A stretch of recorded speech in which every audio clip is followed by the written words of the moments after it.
তোমরা কেমন আছো? আশা করি ভালো আছো। আমি ভালো আছি।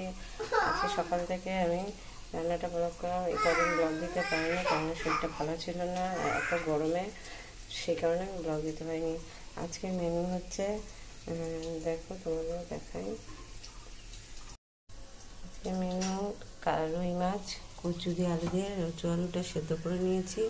আর এদিকে চিংড়ি মাছ কচু শাক দিয়ে করবো। এদিকে কচু শাক সেদ্ধ করে রেখে দিয়েছি। আর এটা আমার সোনা মায়ের খাবার। এদিকে চাল ভেজে আছে, ভাত করবো। আর কিছু করবো না, কারণ গরমের সময় বেশি কিছু রান্না করবো না। তোমাদের সঙ্গে আমি এইটুকুনি শেয়ার করলাম। ভালো লাগলে like, comment, share and subscribe করে দিও, প্লিজ প্লিজ প্লিজ। দেখো বন্ধুরা, তোমাদের ফাইনাল লুক দেখাচ্ছি। এই হচ্ছে আমার কচু শাক চিংড়ি মাছ দিয়ে, আর হচ্ছে কচু দিয়ে রুই মাছের ঝোল, এই হচ্ছে ভাত।